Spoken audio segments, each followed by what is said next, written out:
बड़े नेताओं की आपस में मुलाकात सांकेतिक भी होते हैं। प्रस्ताव है ऑपरेशन सिंदूर को लेकर पारित हुआ है। भाजपा के लोग जो है इवेंट्स में विश्वास रखते हैं। ये कह सकते हैं कि अब हम फायरिंग मोड में हैं। जातीय जनगणना को लेकर आप लोग का भी मुद्दा रहा है। तेजस्वी काफी मुखर रहे हैं। कौन से लोग आरक्षण के खिलाफ कोर्ट गए थे, लेकिन कांग्रेस राहुल गांधी तो मान ही नहीं रहे हैं। अगर इसको सिर्फ चुनावी मुद्दा बना करके बिहार आना चाहते हैं तो शायद भाजपा के लोग पीओ के बिहार को तलाश रहे। तो नहीं लगता कि अपने दिन भूल गए राजद के लोग? घर में से डोली उठनी थी, उस घर से आरती हुई और ठीक उनके पीछे एडीजी लॉ एंड ऑर्डर की गाड़ी उसका पीछा करती है और वो उसको पकड़ नहीं पाते। बड़े बदलाव आरजेडी में हो सकते हैं। अब केंद्र सरकार उसी चीज को कर रही है, तब क्या वो जातिवादी नहीं है? पनोरमा ग्रुप, जो सोचता है वो करता है। नमस्कार, आप देख रहे हैं न्यूज हाट। मैं हूं चंदन झा। हमारे साथ आज फिर खास शख्स हैं, विधायक हैं आरजेडी के, ऋषि यादव। बहुत बहुत स्वागत है आपका न्यूज हाट में। बहुत बहुत धन्यवाद और न्यूज हाट का भी बहुत बहुत धन्यवाद मुझे बुलाने के लिए। अच्छा ऋषि जी, चुनाव का समय आ रहा है, चुनाव नज़दीक है, तो चुनाव की तैयारी आप लोग कर रहे होंगे। आपकी पार्टी आरजेडी तो कर रही है ना तैयारी? बिल्कुल, देखिए स्वाभाविक सी बात है, चुनाव में कुछ समय रह गया है और हमारी पार्टी ऐसा नहीं कि अभी हम तैयारी कर रहे हैं चुनाव की। हमारी तैयारी अभी से 1.5 साल पहले से ही शुरू हो गई थी, जब हम लोगों ने बूथ लेवल पे और पंचायत लेवल पे, फिर गांव लेवल पे हम लोगों ने संगठन को मजबूत किया और सब लोगों को प्रॉपर ट्रेनिंग दी गई। तो चुनाव की तैयारी जो है वहाँ से शुरुआत हुई थी।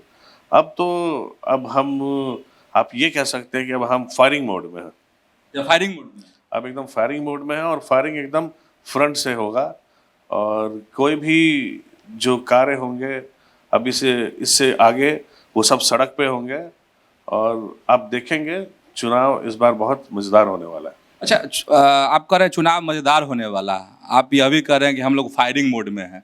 फायरिंग तो दिल्ली से भी शुरू हो गई।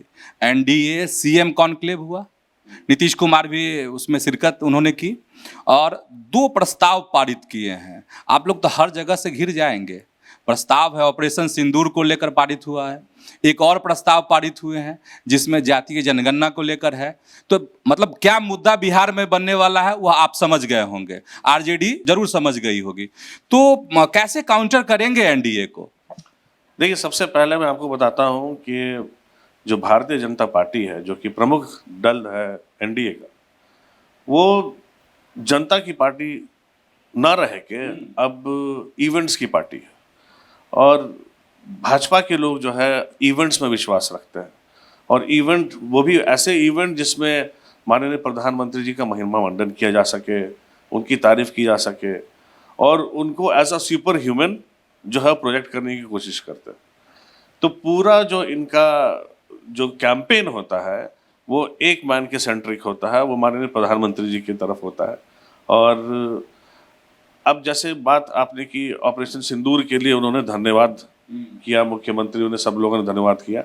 हमारे नेता तेजस्वी यादव ने सबसे पहले मीडिया के सामने आकर के, जनता के सामने आकर के ये कहा था कि हमारी पार्टी और हम जो है भारतीय सेना के साथ है और भारत की सरकार के साथ। तो इसमें कोई दो राय नहीं है, जब देश फ्रंट पे होता है तो हम सब भारतीयों का कर्तव्य है कि कंधे से कंधा मिला के अपनी देश की सेना और सरकार के साथ खड़े हो। पर हमारी अपेक्षा थी कि इस बार जो है पीओके हमारा होगा, पर वो तो हुआ नहीं। अब अगर इसको सिर्फ चुनावी मुद्दा बना करके बिहार आना चाहते हैं तो शायद भाजपा के लोग पीओके बिहार में तलाश रहे हैं। अच्छा, बड़ी बात आप कह रहे हैं। अच्छा, एक और प्रस्ताव है जातीय जनगणना को लेकर, आप लोग का भी मुद्दा रहा है। तेजस्वी काफ़ी मुखर रहे हैं, लालू जी बहुत मुखर रहे हैं इस मसले पर। नहीं, देखिए, जाति आधारित गणना हमारी सरकार ने, महागठबंधन की जब सरकार थी, माननीय मुख्यमंत्री नीतीश कुमार जी साथ थे, उस वक्त हम लोगों ने कराई और उस सर्वे को जो है उसके हिसाब से हमने आरक्षण की सीमा को भी 65% किया। और फिर हमारी जो है केंद्र सरकार से मांग थी कि इस बढ़ाए हुए आरक्षण को बचाने के लिए उसको संविधान की 9वीं अनुसूची में डाल दें, पर वो लंबित होता गया मामला और ना ही 9वीं अनुसूची में वो शामिल हुआ और ना ही जो है कोर्ट के सामने ये टिक पाया और कोर्ट से निरस्त करा दिया गया। अब कोर्ट भी कौन से लोग गए थे उसके ऊपर मैं नहीं जाऊंगा, कौन से लोग आरक्षण के खिलाफ कोर्ट गए थे, मैं इसके बारे में नहीं बोल रहा आपसे। लेकिन जब उनके पास मौका था कि बिहार में 500 करोड़ रुपए खर्च करके जब जाति आधारित गणना हो चुकी है तो उसको कानूनी जमा उन लोगों ने नहीं पहनाया, इसके लिए केंद्र की सरकार जिम्मेदार है। तो अगर आप ये कहते हैं कि चुनावी मुद्दा उनके लिए बड़ा है ये, तो हम तो कहेंगे कि हमारा ही सिखाया हुआ पाठ जो है वो हमें पढ़ाने की कोशिश कर रही है भाजपा। लेकिन कांग्रेस, राहुल गांधी तो मान ही नहीं रहे हैं। आप जब महागठबंधन की सरकार थी, नीतीश कुमार थे आपके साथ, कांग्रेस भी आपके साथ थी, तो राहुल गांधी तो साफ इनकार कर रहे हैं, कहें उसका कोई मतलब नहीं है, जो तेलंगाना में हुआ वही होना चाहिए, उसी तरीके से होना चाहिए। ऑन रिकॉर्ड राहुल गांधी जी ने पार्लियामेंट में मांग की थी कि जब कांग्रेस की सरकार आएगी तो जाति आधारित गणना होगी, और ये मैं नहीं कहता, आप रिकॉर्ड निकाल के चेक कर सकते हैं, राहुल गांधी जी का ये डिमांड था।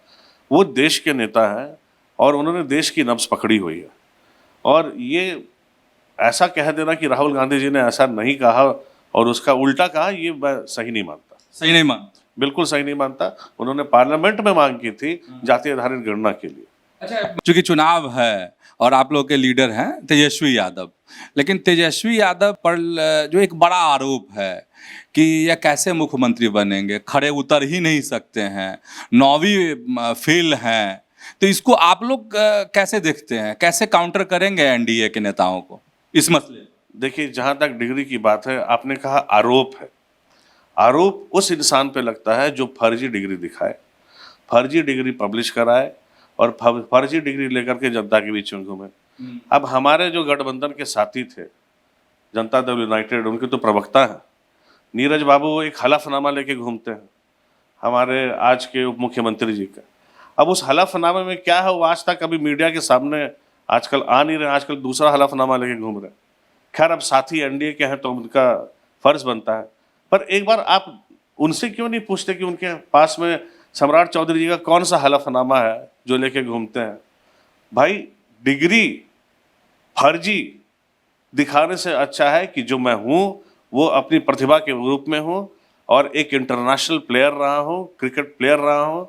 मुझे पूरे दुनिया में कम से कम आधे से ज़्यादा देशों में खेल का अनुभव है, हमने इंटरनेशनल प्लेटफॉर्म पे परफॉर्म किया है, तो इससे ज़्यादा क्या प्रतिभा दिखाएंगे? और जो लोग फर्जी डिग्री लेके घूमते हैं उनके बारे में तो हम क्या ही कहें, उनके तो सदस्यता रद्द हो जानी चाहिए। अब जो हलफनामा लेके घूमने वाले साथी हमारे, उनको कोर्ट जाना चाहिए इस चीज़ को लेके, अपने पास क्यों संभाल के रखा उन्होंने? अच्छा, तो मतलब आपका यह कहना है कि तेजस्वी बहुत क्षमतावान है, खड़े उतरेंगे? इसमें कोई दो राय नहीं है।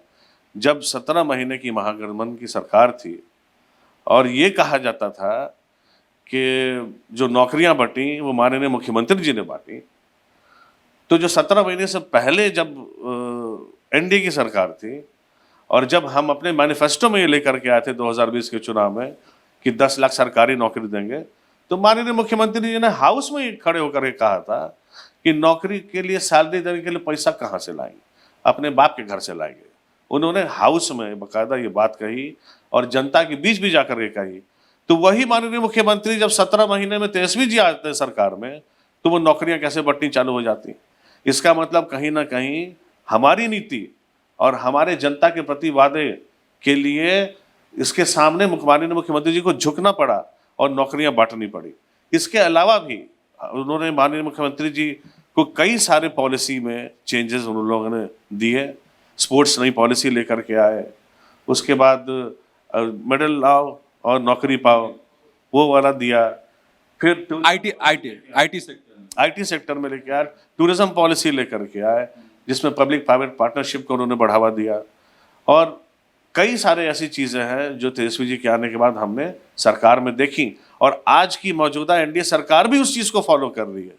तो फिर प्रतिभा में कमी किसमें है और कौन प्रतिभाशाली नहीं है, वो तो जनता अच्छी तरह से जानती। बिल्कुल जानती, बिल्कुल। अच्छा, आज एक घटना है, चूंकि मुख्यमंत्री का आप जिक्र कर रहे थे, नीतीश कुमार का नाम ले रहे थे, एक कार्यक्रम में गए और उन्होंने एशियस जो हैं सिद्धार्थ जी, स्वागत किया उनका, एक अलग तरह की तस्वीर दिखी है।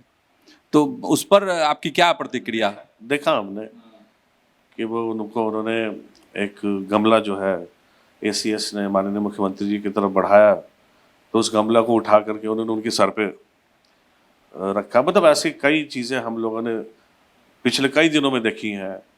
राष्ट्रगान का अपमान, कहीं भी किसी मीटिंग में जाकर के अलग अलग तरह के इशारे। तो मेरे नेता तेजस्वी प्रसाद जी ने पहले ही कहा था, माननीय मुख्यमंत्री जी की तबीयत नासाज है, सरकार वो नहीं चला रहे हैं, सरकार पर्दे के पीछे से रिमोट कंट्रोल लेके कोई और चला रहा है।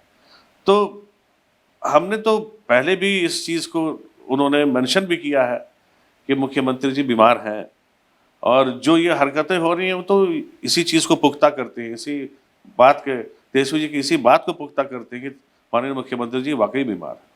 अच्छा, एक लवनी उठाने वाली एक तस्वीर जो है तेजस्वी यादव के पिछले दिनों खूब वायरल हुई थी, खूब चर्चा हुई थी।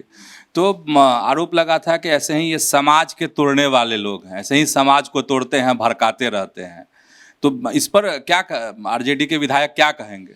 देखिए, लवनी जो है वो पासी समाज का आभूषण है, पासी समाज की पहचान है, उनकी उनके आत्मनिर्भरता का एक प्रतीक है, और उन्होंने ट्रेडिशनली यही काम किया है। उस लवनी को कंधे पे उठाना मात्र सिर्फ एक सिंबलिज्म नहीं है, वो इसका प्रारूप है कि नेता जो हैं तेजस्वी जी, वो सबका सम्मान करते हैं, सबके कल्चर का सम्मान करते हैं और सबके प्रोफेशन का सम्मान करते हैं। और उनके लवनी उठाने के बाद से हमने देखा है कि तब जाकर के ये जो जातिवादी गणना और ये सब जो है, इसमें एकदम से तेजी आ गई। केंद्र की सरकार भी एकदम तेज हो गई। यहाँ स्थानीय भाजपा के और एनडीए के लीडर भी जो हैं वो भी अब देख रहे हैं कि नहीं नहीं, अब तो कुछ करना पड़ेगा, कहीं हाथ से बाजी ना निकल जाए। तो यहाँ आप देखेंगे, गौर करेंगे, जो तेजस्वी करते हैं बाकी सब उनको फॉलो करना चालू कर देते हैं। तो ये बहुत ही कॉमन आज के दिन में चीज़ें हो गई हैं। तेजस्वी का कहा हुआ या तेजस्वी का किया हुआ बहुत शिद्दत से फॉलो किया जाता है एनडीए के द्वारा। अच्छा, एक चीज़, पिछले दिन एक तस्वीर आई थी, चंद सेकंड की मुलाकात थी चिराग पासवान और तेजस्वी यादव की शहीद के घर पर। तो कहा जा रहा है कि जो महागठबंधन के दलों की संख्या है वो बढ़ सकती है, तो वैसा कुछ है क्या? देखिए, चिराग पासवान जी सम्मानित नेता हैं लोक जनशक्ति पार्टी रामविलास के, और केंद्रीय मंत्री भी हैं। उसके साथ साथ बिहार का उनका दौरा है। तो बड़े नेताओं की आपस में मुलाकात सांकेतिक भी होते हैं या कई बार जो है एक औपचारिकता भी होती है। तो उसमें कोई अटकलें लगाना मेरे हिसाब से अभी सही नहीं होगा। ये तो लीडरशिप की बातें हैं, और लीडर्स आपस में क्या डिस्कस कर रहे हैं और क्या कर रहे हैं वो तो लीडर्स ही जाने। अच्छा, एक और मुद्दा है, वो है आपके विधानसभा क्षेत्र का, कि ओबरा के लिए अब क्या है ऋषि यादव के मन में, क्या मतलब ड्रीम क्या है ओबरा जो बच गया है? देखिए, क्या है कि एक माला जो होती है, माला जब पिरोते हैं आप, एक एक करके मोती जब उसमें डालते हैं और फिर फाइनल जब गांठ बनती है तो एक माला कंप्लीट होती है। हम लोगों का सपना था, रामविलास जी जो हमारे माननीय मंत्री थे, और रामविलास जी की धरती भी कहा जाता है ओबरा को, पूर्व मंत्री बिहार सरकार, तो उन्होंने इसको अनुमंडल बनाया दाऊदनगर को। हम लोगों का सपना ये है कि एक एक करके जो मौलिक जो वहाँ पे सुविधाएं हैं, जैसे कि अभी हमने न्यायिक व्यवहार न्यायालय जो है उसका सीजन हो गया उसके पद का। अब वहाँ पे जो जिला जाना पड़ता था लोगों को, अब वो दाऊदनगर से ही हैंडल होगा। अब एक मेडिकल कॉलेज का हम लोग वेट कर रहे हैं, किसी तरह हमें मिले। औरंगाबाद जिला को एक भी नहीं है, तो वहाँ पे वो खुल जाए। ये सारी ये छोटी छोटी मोतियाँ जो हम मिल करके दाऊदनगर को जिला बनाने में, हमारा जो सपना है उसको साकार करने में, और रामविलास जी का भी यही सपना था कि दाऊदनगर जिला बने, उस डायरेक्शन में मूव करना जो है, अब एक यही चाहत जो है हम लोगों की प्रबल है इस वक्त।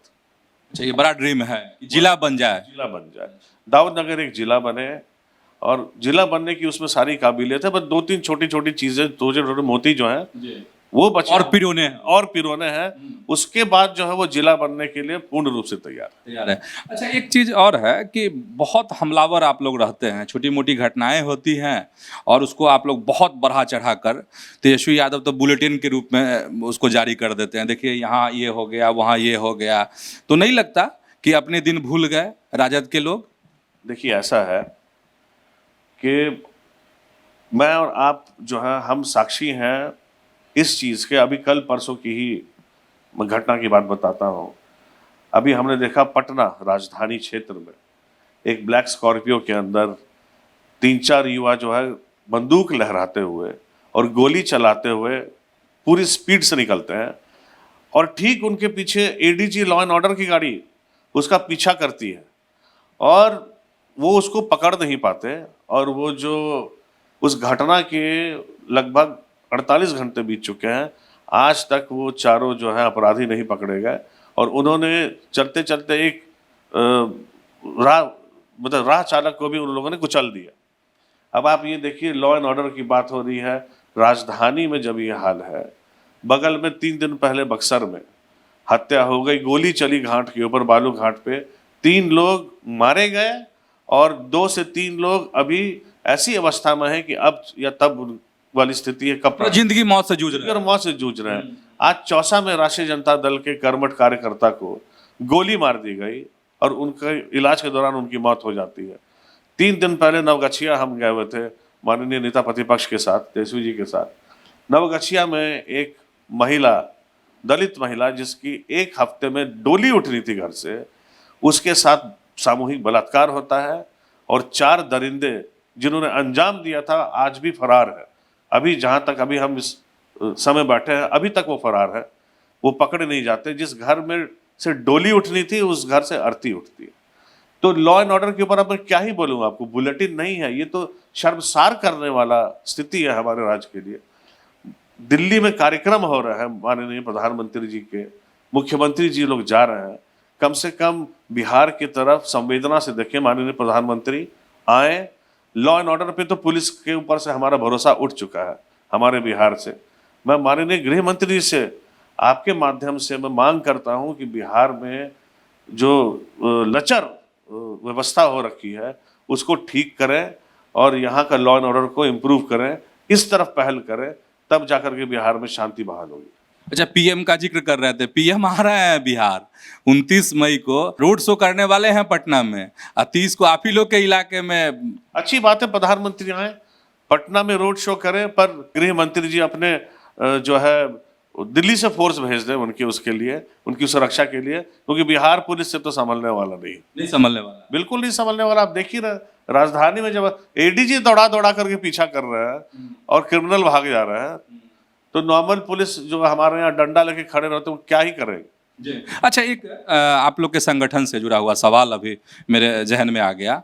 5 जुलाई कहा जा रहा है कि ये अहम तारीख है, बड़े बदलाव आरजेडी में हो सकते हैं। क्या बदलाव होंगे? क्या राष्ट्रीय अध्यक्ष भी बदल जाएंगे? क्या प्रदेश अध्यक्ष भी बदल जाएंगे? आप विधायक हैं, आप लोग के पास क्या है खबर? देखिए, हम बताते हैं आपको, जो हमारा संगठन है उस संगठन का चुनाव है हर 3 साल में, जो है ये प्रक्रिया है जिसको पूरा करना, संवैधानिक तरीके से पूरा करना जो है ये दायित्व होता है हर पॉलिटिकल पार्टी का। तो उसी के तहत जो है ये प्रक्रिया है। अभी हमारे यहाँ प्रखंड के चुनाव हुए, उसके बाद फिर जिला का चुनाव हो रहा है, फिर जो है प्रदेश अध्यक्ष होगा, महासचिव होंगे, फिर राष्ट्रीय अध्यक्ष का जो है खुला अधिवेशन होगा 5 जुलाई को। तो ये सब एक प्रक्रिया है जिसको फॉलो कर रहे हैं हम। बदलाव क्या होगा क्या नहीं होगा ये तो वक्त बताएगा, पर राष्ट्रीय जनता दल जनता के प्रति कमिटेड पार्टी है, जनता की आवाज़ उठाने वाली पार्टी है और जनता के बताए हुए रास्ते पे चलने वाली पार्टी है। तो राष्ट्रीय जनता दल का जो भी बदलाव होगा वो जनता के आदेश पे ही होगा और जनता के संकेत पे होगा, जनता के संकेत पे। अच्छा, एक आखिरी बात कि तेजस्वी यादव कहते हैं A to Z, तो उस सिद्धांत पे मतलब आरजेडी कायम है ना कि सबको साथ में लेके चलेंगे, सब समाज हमारे साथ चलेंगे? क्योंकि इस पे सवाल उठाते हैं बीजेपी के नेता, जदयू के नेता। अब आप ये बताइए, अभी आपने ही सवाल स्टार्टिंग में शुरू किया था कि जाति आधारित गणना जो है केंद्र की सरकार कराने वाली है, जो हम ऑलरेडी अपने यहाँ करा चुके हैं। उसके पीछे लक्ष्य हमारा क्या था? जो शोषित हैं, जो वंचित हैं, जिन पे अभी तक आरक्षण का लाभ नहीं पहुंचा, उन तक पहुंचे, वो भी हमारे साथ बराबरी के पायदान पे आ जाए और फिर A to Z एक साथ एक पायदान पे खड़े होकर के फिर सरकार उनके लिए काम करे। ये हमारा लक्ष्य था। तो हमारे ऊपर क्या तगमा लगाया गया? हम लोग जातिवाद फैला रहे हैं, हमसे ये कहा गया। अब केंद्र सरकार उसी चीज को कर रही है, तब क्या वो जातिवादी नहीं है? क्या केंद्र की सरकार जातिवाद को बढ़ावा नहीं दे रही है? अब जब हमने प्रयास किया और अपने यहाँ करके दिखाया, तो उसका सर्टिफिकेट क्या अब हमें एनडीए वाले देंगे कि हम A to Z की पार्टी है या विशेष जाति की पार्टी है या पिछड़ों की पार्टी है? हम सबकी पार्टी हैं। सारे जितने बिहारवासी 14 करोड़ बिहारवासी हैं, हम उनकी पार्टी हैं। उनकी अपेक्षाओं को, उनकी भावनाओं का ख्याल रखने वाली पार्टी है, उनके लिए काम करने वाली पार्टी है। चलिए, बहुत बहुत धन्यवाद न्यूज हाट से बात करने के लिए। बहुत बहुत धन्यवाद आपका भी। तो हमारे साथ ओबरा के विधायक थे, राजद विधायक ऋषि यादव। बहुत सारे सवाल मेरे मन में भी थे, शायद ये सवाल आपके मन में भी होंगे। उन सारे सवालों का इन्होंने जवाब दिया है। तो ऐसे ही जुड़े रहिए न्यूज हाट के साथ, खबरों से अपडेट रहिए। धन्यवाद, नमस्कार।